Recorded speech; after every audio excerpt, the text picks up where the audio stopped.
Hello, good morning बच्चों, कैसे हैं आप सभी लोग। तो चलिए, आशा है आप सभी लोग अच्छे हैं। तो आइए हम लोग अपने चैप्टर की शुरुआत करते हैं और आगे बढ़ते हैं और जानते हैं वर्ग के आगे के भागों को हम कैसे हल करते हैं।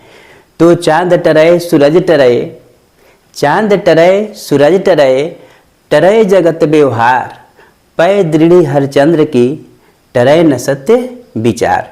तो आइए बच्चों, हम लोग इस श्लोक से ये समझते हैं कि चांद टरय सूरज टरय, टरय जगत व्यवहार, यानी चांद भी गुजर जाए, चांद भी गुजर जाए, सूरज भी गुजर जाए, लेकिन पै दृढ़ हरचंद्र की जो विचार थी वह कभी न बदले, यानी उनका दृढ़ संकल्प जो है वह दृढ़ संकल्प ज्यों का त्यों बना रहे। तो आइए बच्चों, हम लोग मैथ सीखने जा रहे हैं और मैथ जब यदि हम सीख रहे हैं तो हमारी विचार बिल्कुल उसी तरह होना चाहिए कि हमारा सबसे बड़ी चीज़ है कि हमारी हौसला बुलंद होना चाहिए कि हमको सीखना है, हमें किसी भी तरह के क्वेश्चन को हल करना है। हमारे जो भाग की वीडियो हैं वह सिंपल भागों से स्टार्ट होती है, सिंपल भाषा से शुरू होती है और सिंपल तरीके से बताया गया है। और ये नहीं कि जंपिंग है, बिल्कुल आप प्लेलिस्ट से जाकर वीडियो को और देखें और समझें। बिल्कुल आपको वीडियो एकदम हल्की क्वेश्चन से लेकर के धीरे धीरे बढ़ती हुई नज़र आपको पड़ेगी। तो आइए इसी के साथ में हम लोग आगे बढ़ते हैं और अपने क्वेश्चन को आगे शुरुआत करते हैं। और यदि आप मेरे वीडियो पर नए आए हैं और मेरे चैनल पर पहली बार हैं तो आप मेरे चैनल को सब्सक्राइब कीजिए और मेरे साथ जुड़िए। मैं आपकी सारी समस्याओं को हल करने के लिए तैयार हूँ। तो चलिए आगे के क्वेश्चन को हम लोग हल करें। आप देख रहे हैं अंशु अजय मैथ एक्सप्रेस। इस चैनल में आपका स्वागत है। तो चलिए आइए बच्चों, अब हम लोग आगे बढ़ते हैं और आगे बढ़ते हुए हम लोग क्वेश्चन नंबर अब दूसरा देखते हैं। दूसरा क्वेश्चन नंबर हमारा क्या है, आइए देखिए। यहाँ पर लिखा है कि एक आंगन की एक भुजा की लंबाई 2 मीटर 75 सेंटीमीटर है, तो आंगन के क्षेत्रफल, परिमाप तथा विकर्ण बताओ। अब हमारा जो थोड़ा बढ़ रहा है, अब यहाँ पर बढ़ रहा है क्या चीज़ कि हमारा दिया गया है कि एक आंगन की जो भुजा की लंबाई है, देखिए 2 मीटर और 75 सेंटीमीटर, मीटर और सेंटीमीटर दोनों में दिया गया है। अब ऐसे क्वेश्चनों को हम लोग कैसे करेंगे हल, आइए इसको हम लोग देखते हैं। तो हम लोग लिखेंगे, सबसे पहले हमारा हो गया सोल्यूशन में जो दिया गया है वह दिया गया है क्या, उसको हम लोग क्या करेंगे, लिखेंगे कि दिया गया है। तो दिया गया है में हमारा है कि आंगन की एक भुजा, आंगन की एक भुजा अर्थात आंगन की एक तरफ की लंबाई हमारा मापा गया है, तो वह आया 8 मीटर और 75 सेंटीमीटर। अर्थात इसको हम सबसे पहले क्या करेंगे कि इस सेंटीमीटर में इसको तोड़ देंगे, तो 875 सेंटीमीटर ये क्या हो गया, भुजा का एक वर्गाकार आंगन हो गया। यानी ये जो आंगन है इस तरह से वर्गाकार है, यानी इसकी चारों भुजाएं जो है बिल्कुल वर्गाकार में है, ए बी सी और डी। इसकी एक भुजा जो दिया गया 8 मीटर और 75 सेंटीमीटर का दी गया है। तो दी गई है यहाँ पर भुजाएं, तो आप क्या करेंगे, इसको हम लोग हल करेंगे। तो निकालेंगे कि आंगन का क्षेत्रफल, सबसे पहले हम निकालेंगे कि आंगन का क्षेत्रफल। तो आंगन का क्षेत्रफल फार्मूला हमारा वही पहले आप एकदम याद हो जाएगा। फार्मूला को इतने बार हम बोलेंगे, इतने बार रिवाइज कराएंगे, इतने बार आपको यूज होगा, फार्मूला इसी तरह याद होगा, उसकी चिंता आपको नहीं करना है, केवल आप साथ में जुड़े रहें। आइए अब यहाँ पर देखते हैं क्या हो गया।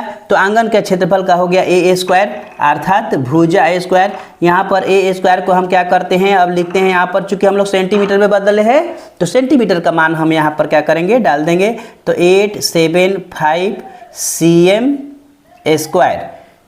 तो यहाँ पर हम क्या करेंगे, तो यहाँ पर स्क्वायर करने के बाद हमारा हो गया कि 875 इंटू 875 और इस यहाँ cm क्या हो गया हमारा, cm स्क्वायर। और इस प्रकार से इसको हम गुना करके और हम लिखेंगे यहाँ पर 76,125 सेंटीमीटर स्क्वायर हमारा गुना करने पर आंसर आ गया। अब इसको हम क्या करते हैं कि मीटर में इसको हम बदल देंगे, तब हो जाएगा हमारा कि 7 6 1 2 5 और इसको हम क्या करेंगे 100 इंटू 100 से क्या करेंगे, इसको हम भाग दे देंगे। अब हमारे पास मिल जाएगा कितना, तो 7.6125 मीटर स्क्वायर। तो हमारा यहाँ पर आंसर हमारा क्या हो गया, 7 मीटर 7.6125 मीटर स्क्वायर हमारा इसका क्षेत्रफल आ गया। अब हम क्या करते हैं कि इस आंगन का क्षेत्रफल निकालने के बाद परिमाप निकालते हैं। तो लिखेंगे हम कि आंगन का परिमाप, तो आंगन की परिमाप बराबर हमारा क्या हो गया, फार्मूला 4a। अब यहाँ पर हो गया 4 गुना एक भुजा जो है हमारा यहाँ पर देखिए सेंटीमीटर में लिखा हुआ है, अर्थात 875 cm। अब इसको हम लोग क्या करते हैं, गुना कर देते हैं। गुना करने के बाद हम लिखेंगे तो आगे हमारा 1100 सेंटीमीटर। और इसको हम क्या करेंगे कि 1100 सेंटीमीटर को हम क्या करेंगे कि 100 से भाग दे करके क्या कर देंगे, मीटर में कन्वर्ट करेंगे। तो 11 मीटर हमारा परिमाप आ गया, अर्थात इस आंगन की परिमाप जो है 11 मीटर है। अब आते हैं हम लोग इसको क्या करते हैं कि परिमाप निकालने के बाद में हम लोग को विकर्ण निकालना है। तो यहाँ पर हम लिखेंगे कि आंगन का विकर्ण, तो आंगन का विकर्ण हमारा हो गया कि √2 और इंटू a, अर्थात √2 इंटू यहाँ पर, और भुजा हो गया हमारा 875 cm, अर्थात 875 √2 cm। यही हमारा क्या हो गया बच्चों। हमने आंगन का यहाँ पर क्षेत्रफल भी निकाला गया, तो हमारा क्षेत्रफल निकल गया यहाँ पर 7.6125 7 डिसमेल 6125 मीटर स्क्वायर। और हमारा परिमाप जो है 11 मीटर, अर्थात 11 मीटर। और विकर्ण भी हमारा यहाँ हम प्राप्त हो गया। क्वेश्चन हल करेंगे आज 3 नंबर। तो 3 नंबर क्वेश्चन में हमारा देखिए क्या दिया गया है, इसको हम लोग हल करें। यहाँ पर दिया गया है कि एक वर्ग का क्षेत्रफल 6400 सेंटीमीटर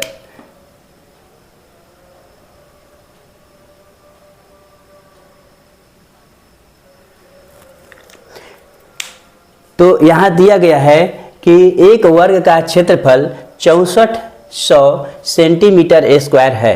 तो उस वर्ग की भुजा तथा परिमाप ज्ञात करो।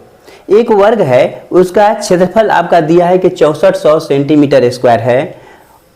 तो उस वर्ग की भुजा आपको पहले निकालना है। सबसे पहले हम लोग को क्या कर देना है, भुजा निकाल देना है। और भुजा निकालने के बाद हमको परिमाप ज्ञात कर देना है।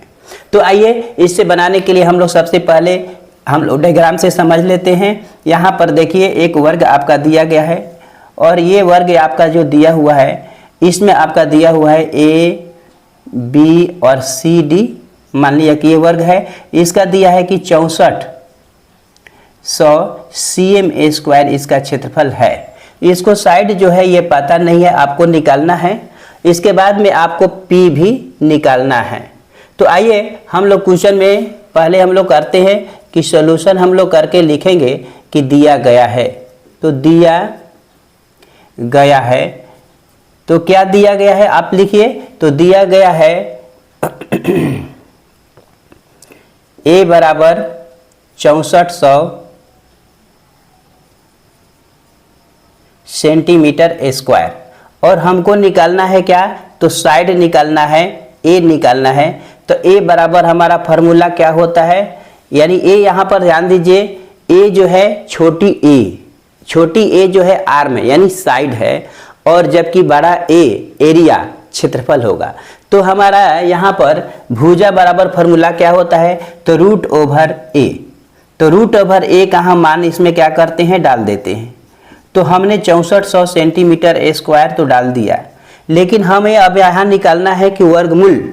अब वर्गमूल निकालने के शॉर्ट वीडियो भी अवेलेबल है, वहाँ से सीख सकते हैं। और अभी हम फैक्टराइज करके आपको दिखाएंगे और कैसे निकाला जाएगा इसको हम लोग सीखेंगे। तो आइए सबसे पहले हम क्या करेंगे कि यहाँ पर राइट साइड में या कहीं भी लिख देंगे जो कि आपका एरिया दिया गया है, और इसको हम क्या करेंगे, कटा देंगे। तो सबसे पहले इसको कटा देंगे। तो हम यहाँ पर 10 से ले जाते हैं, तो हमारा यहाँ पर मिल जाता है 6400 के जगह पर अब हो गया 640, और फिर 10 से ले जाएंगे तो हो जाएगा आपका 64, और इसके बाद में हम ले जाएंगे तो 2 बार में ले जाएंगे तो हो जाएगा आपका 32 दूनी 64। फिर हम आपको 2 से ले जाएंगे तो 16 दूनी 32, फिर 2 से ले जाएंगे तो 8 दूनी 16, फिर 2 से ले जाएंगे तो 4 दूनी 8, और फिर हम 2 से ले जाएंगे तो 2 दूनी 4। अब हमारा 1 हो जाएगा। तो अब यहाँ पर देखिए हम लोग इसको सबसे पहले क्या कर दिए, फैक्टराइज कर दिए, इसको हम लोग गुणनखंड कर दिए। फैक्टराइज करने के बाद अब हम क्या करेंगे कि चूंकि हमको स्क्वायर रूट निकालना है तो वर्गमूल में ले जा करके हम इसको डालेंगे। जब हम डालेंगे वर्गमूल में तो हम क्या देख रहे हैं, यहाँ पर 2 मिला करके हमारा हो गया 10 का स्क्वायर, यहाँ पर फिर हम लोग 2 ठो मिलाए तो हम लिख दिए 2 का स्क्वायर, फिर हम यहाँ पर 2 ठो मिलाए तो हम लिख दिए 2 का स्क्वायर, फिर हम यहाँ पर 2 लिख दिए तो ये हो गया हमारा इसका स्क्वायर। तो देखिए यहाँ पर हमारा कितने स्क्वायर आ रहे हैं, तो 3 गो आ रहा है 2 2 का, और 1 आ रहा है 10 का स्क्वायर। इस प्रकार से हम जब इसमें से निकालेंगे तो यहाँ पर हम लिखेंगे, तो यहाँ पर लिखेंगे कि 10 का स्क्वायर और गुना 2 2 और 2 सबको मिला देंगे तो 2 दूनी 4, 4 दूनी 8, यानी 8 का होल स्क्वायर। और फिर हम क्या करेंगे कि यहाँ पर हो गया 10 और ये हो गया 8 और 10 8 80 सेंटीमीटर। तो ये 80 सेंटीमीटर जो है हमारा क्या निकला, साइड निकला। 80 सेंटीमीटर मेरा क्या हो गया, साइड हो गया। अब आते हैं परिमाप निकालने के लिए, तो परिमाप भी हम लोग निकालते हैं। तो अब हम परिमाप निकालने के लिए क्या करेंगे कि लिखेंगे फार्मूला P बराबर हमारा हो गया 4a, और यहाँ पर हम क्या करेंगे कि 4 गुना 80 सेंटीमीटर अर्थात 8 चौका 32 तो 320 सेंटीमीटर हमारा हो गया क्या, तो ये हमारा 320 सेंटीमीटर जो हो गया यह हमारा क्या हो गया, इस वर्ग का परिमाप हो गया।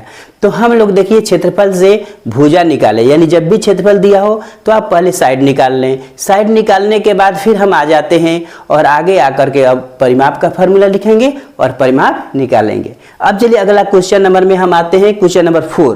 क्वेश्चन नंबर 4 में देखिए सेम क्वेश्चन है, थोड़ा सा चेंजिंग किया गया है। एक वर्ग का क्षेत्रफल 4900 सेंटीमीटर है, तो उसका सेंटीमीटर है, तो उसका भुजा परिमाप तथा विकर्ण बताओ। भुजा परिमाप तथा विकर्ण दोनों ही आपको क्या करना है, ज्ञात करना है। अब हम क्या करेंगे, सेम उसी तरह से हम क्या करते हैं, सबसे पहले एक शो कर देंगे। यहाँ पर हम क्या करेंगे, एक वर्ग बना देंगे। यहाँ पर वर्ग बनाने के बाद हम क्या करेंगे, यहाँ वर्ग हो गया हमारा A B C और D, और इसका जो एरिया दिया गया है वह दिया है आपका 4900 cm स्क्वायर। अब हम आपको क्या करना है यहाँ पर, तो देखिए यहाँ पर साइड भी वाट है, P भी वाट है और D भी वाट है, D डायगोनल, ठीक है। तो D भी आपको निकालना है। तो आइए हम लोग क्या करते हैं कि इस क्वेश्चन के तीनों भागों को हम लोग निकालेंगे, और किस तरह से निकालेंगे तो देखेंगे। तो यहाँ पर हम लोग देख रहे हैं कि सबसे पहले हम लिख दिए सॉल्यूशन, और आपका जो दिया गया है वो लिखा गया कि दिया गया है उसमें आपका A बराबर दिया गया है आपका 4900 cm स्क्वायर। अब हम निकालते हैं साइड, तो हमारा साइड A बराबर हो गया कि √4900 cm स्क्वायर। अब हम उसी तरह से फिर क्या करेंगे, इसको फैक्टराइज करके पहले साइड निकालेंगे। तो हम यहाँ पर 4900 का हम करते हैं, तो 10 से ले गए तो हमारा हो गया 490, और फिर हम 10 से ले गए तो हमारा हो गया 49, और इसके बाद में हम अपना ले गए इसको 7 बार में, तो 7 7 जा 49, तो हमारा हो गया ये फैक्टराइज। अब हम क्या करते हैं, इसको हम लिख देते हैं। तो यहाँ पर हो गया 10 का स्क्वायर और इंटू 7 का स्क्वायर, 7 का स्क्वायर हम लिख लिए।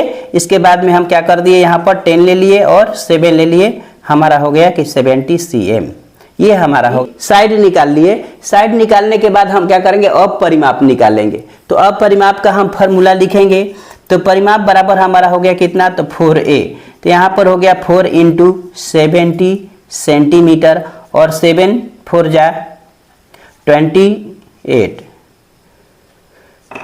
cm square. अब यहाँ पर देखिए हमारा निकल गया यहाँ पर आकर के कि 7 4 जा 28 और एगो 0 यहाँ पर सेंटीमीटर, अर्थात 280 सेंटीमीटर हमारा परिमाप निकल गया। परिमाप निकालने के बाद अब आएंगे हम लोग आगे बढ़ेंगे और हम लोग को डायगोनल निकालना है डी।